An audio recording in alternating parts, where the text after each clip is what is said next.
Karoli sisters channel కి స్వాగతం. ఎలా ఉన్నారు? అందరూ బాగున్నారా?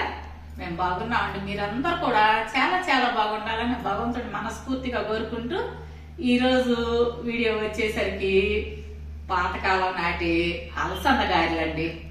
ఆకుకూర వేసి అలసంద గారెలు చేస్తే ఎంత రుచిగా ఉంటాయోనండి. అందులో తోటకూర వేసి చేస్తే ఇంకా సూపర్ టేస్ట్ అన్నమాట. విడిగా ఆకుకూరలు అనమాట పిల్లలు తినరు కదండి. చక్కగా ఇట్లా స్నాక్స్ లాగా అంటే గారెలాగా చేసి మీ పిల్లలకు పెట్టండి. ఎంత ఇష్టంగా తింటారు. ఆరోగ్యానికి ఆరోగ్యం, రుచికి రుచి అన్నమాట. ఇప్పుడు అది ఎలా చేయాలో మీకు చూపిస్తాను. అయితే మన వీడియోలోకి వెళ్లే ముందు మా వీడియోస్ మీకు నచ్చినట్లయితే లైక్ చేయండి, షేర్ చేయండి. అదేవిధంగా కొత్త వాళ్ళైతే తప్పకుండా సబ్స్క్రైబ్ చేసుకోండి. తప్పకుండా ఒక లైక్ ఇవ్వడం మాత్రం మర్చిపోవద్దు, సరేనా? వచ్చేసేయండి ఇప్పుడు వీడియోలోకి.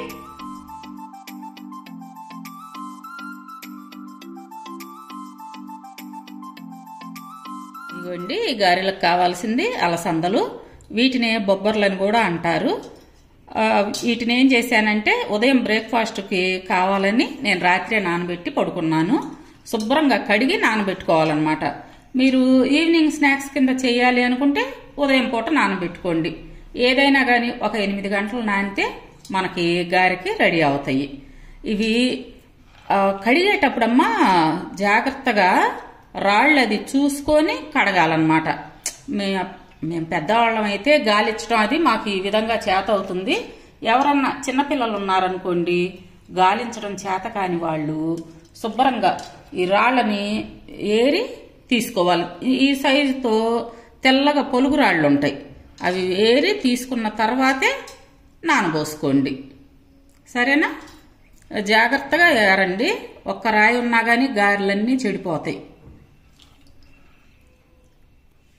ఇప్పుడు వీటిని శుభ్రంగా గాలించుకొని కడిగి వడబుట్టలో వడేసుకుంటాను. వడేసుకుంటే ఈ నీళ్ళన్నీ ఒడిసిపోతాయి అన్నమాట. అంటే ఎక్కువ నీళ్ళు అనేది ఉండకూడదు. ఈ గారికి ఎక్కువ నీళ్లు ఉంటే మనకి పిండి వచ్చేసరికి లూజ్ అయిపోతుంది, అంటే పల్చగా అయిపోతుంది. అప్పుడు గారె సరిగ్గా రాదు. ఇప్పుడు ఈ విధంగా తీసి మనం ఒక 10 నిమిషాలు వడగట్టుకుందాం.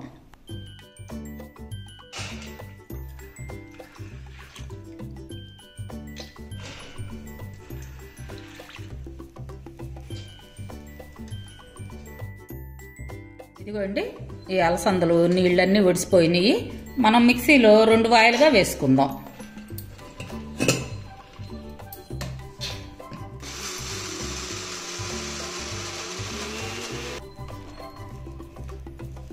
ఇట్లా ఇంకొకసారి కలుపుకొని మరలా మిక్సీ పట్టుకోండి.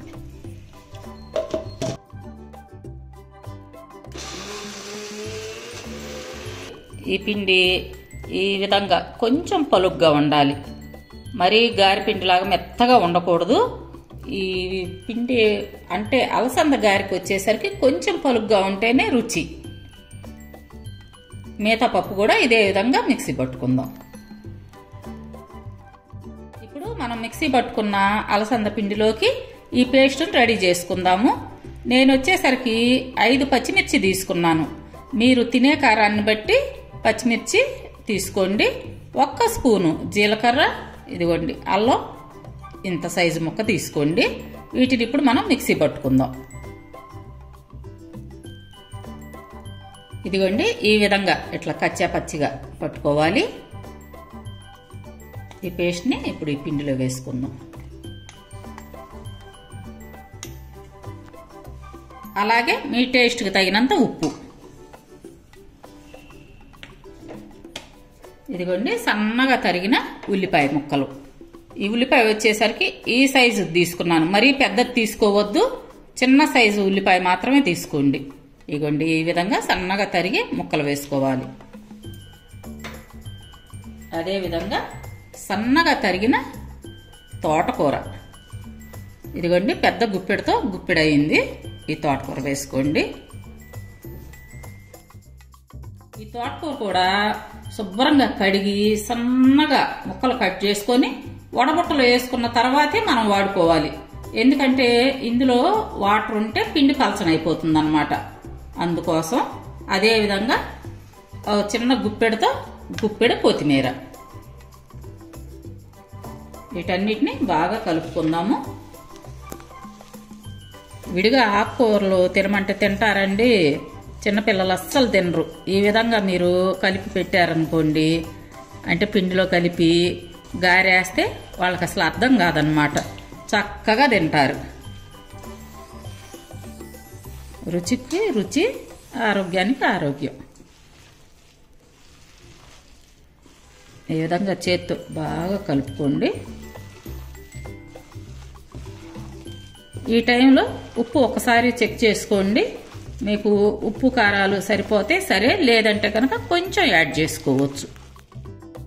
ఇదిగోండి, ఇప్పుడు పిండి అంతా బాగా కలుపుకున్న తర్వాత చూసారా, ఇప్పుడు గారె చేసుకోవటానికి అనుకూలంగా వచ్చింది.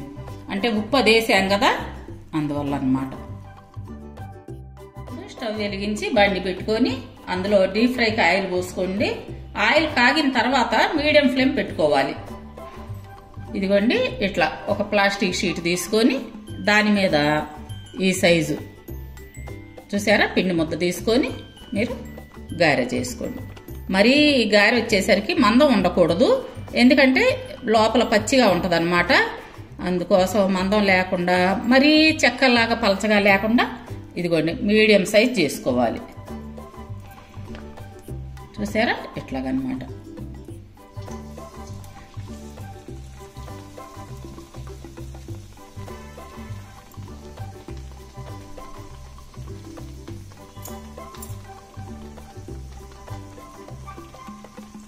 ఇదిగోండి ఈ సైజు ఇట్లా చక్కగా నీట్గా పొగళ్ళు లేకుండా చేసుకోండి.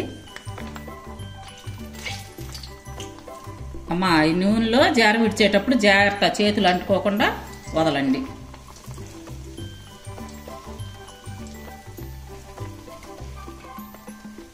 అన్నీ ఈ విధంగానే బాండీకి సరిపడా వేసుకోండి.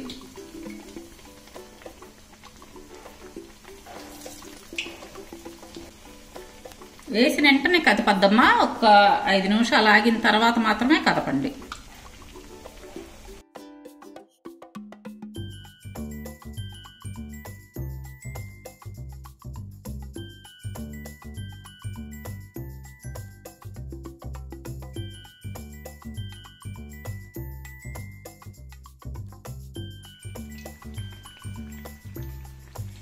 ఇదిగోండి, ఈ విధంగా వేగిన తర్వాత మనం వేరే బౌల్లోకి తీసుకుందాం. మంచి గోల్డ్ కలర్లోకి రావాలన్నమాట.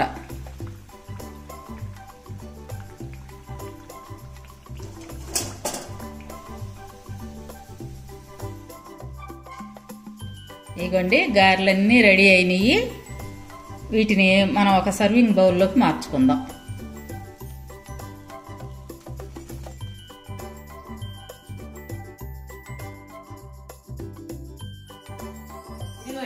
అద్దంకి స్పెషల్ అలసంద గారెలు, తోటకూర వేసి చేసిన గారెలు అన్నమాట. చాలా బాగుంటాయండి. మా తాతగారు వాళ్ళందరిది అద్దంకి అని తెలుసు కదా మీకు, ఎప్పుడు చెప్తుంటాను కదా మాది అద్దంకండి మా పూర్వీకులది అని చెప్పి. మేమైతే గుంటూరులోనే పుట్టి పెరిగావులేండి. అయితే అలసంద గారెలు అంటే మా నాన్నగారికి ఎంత ఇష్టమోనండి. మాకు వెనక బంధువులు ఎవరన్నా వచ్చారనుకోండి గుంటూరు, వస్తూ వస్తూ అద్దంకిలో వేసిన అలసంద గారెలు తీసుకొని వచ్చేవాళ్ళు అనమాట. నాన్నగారికి అంత ఇష్టము. అయితే ఇంకొక విషయం చెప్పాలంటే, ఈ అలసంద గారెలు తిన్న తర్వాతే చనిపోయారండి నాన్న. అంటే అలసంద గారెల వల్ల కాదు, ఆ ప్రాణం పోయే ముందు కూడా అద్దంకి నుంచి అలసంద గారెలు తెప్పించుకొని తిని మాత్రమే చనిపోయారు. సౌండ్స్ వస్తున్నాయి. అంత ఇష్టం అండి మా అందరూ కూడా. నాన్నగారి దగ్గర నుంచే వచ్చింది అలసంద గారెల మీద ఇష్టం. మీరు కూడా తయారు చేసుకొని తిని చూసి బాగుంటే నాకు మంచి కామెంట్స్ పెట్టండి, సరేనా? రేపు మరొక మంచి వీడియోతో మిమ్మల్ని కలుస్తాము. అప్పటి వరకు బాయ్.